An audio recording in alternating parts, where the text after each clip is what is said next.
দক্ষিণ দিনাজপুরের বংশীহারিতে কৃষি সমবায় সমিতি নির্বাচনকে কেন্দ্র করে উত্তেজনা। বিজেপি তৃণমূলের বচসা, তা থেকে হাতাহাতি, আহত হয়েছেন বেশ কয়েকজন। ভোট চলাকালীন বিজেপি কর্মীদের বাধা দেওয়ার অভিযোগ তৃণমূলের বিরুদ্ধে, অভিযোগ অস্বীকার শাসক দলের।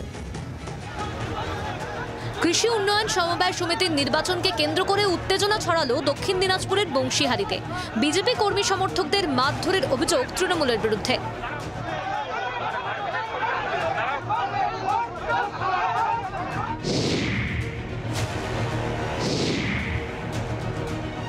বংশীহারির পাথরঘাটায় দিলকণ্ঠী কৃষি উন্নয়ন সমবায় সমিতির নির্বাচনে গন্ডগোল। দক্ষিণ দিনাজপুরের কুশমন্ডি, বংশীহারি, বালুরঘাট সহ একাধিক এলাকায় সমবায় নির্বাচন ছিল রবিবার। বংশীহারিতে ভোট গ্রহণ পর্ব চলাকালীন শুরু হয় অশান্তি।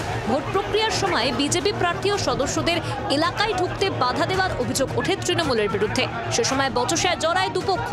বচসা থেকে হাতাহাতি বেঁধে যায়। অভিযোগ, তখন নীরব দর্শকের ভূমিকা নিয়েছিল পুলিশ।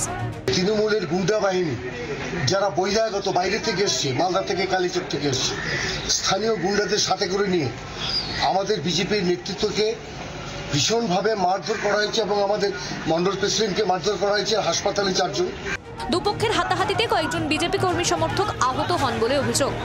তৃণমূল নেত্রী মমতা বন্দ্যোপাধ্যায় জনগণের মতামতকে ভয় পাচ্ছে, সেই জন্য দক্ষিণ দিনাজপুরের এখানকার মন্ত্রী বিপ্লব মিত্র যেখানে আর বিধানসভা ক্ষেত্র, সেখানে তৃণমূল চাইছে না এখানে ভোট হোক। ভোট হলে তারা গোহারা হারবে।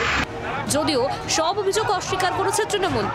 পরাজিত হওয়ার জন্য বিজেপি যেখানেই পরাজিত হয় এই গন্ডগোলের গল্প করছে বা পথ অবরোধ করছে। এখানেও পথ অবরোধ করার চেষ্টা করেছিল, সেই অবরোধটা সাধারণ মানুষ তুলে দিয়েছে, প্রশাসন এবং সাধারণ মানুষ তুলে দিয়েছে।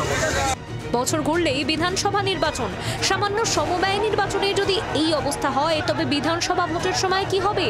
শ্রীকান্ত ঠাকুরের রিপোর্ট, জি 24 ঘন্টা। বাংলার আওয়াজ, বাঙালির আবেগ, জি 24 ঘন্টা।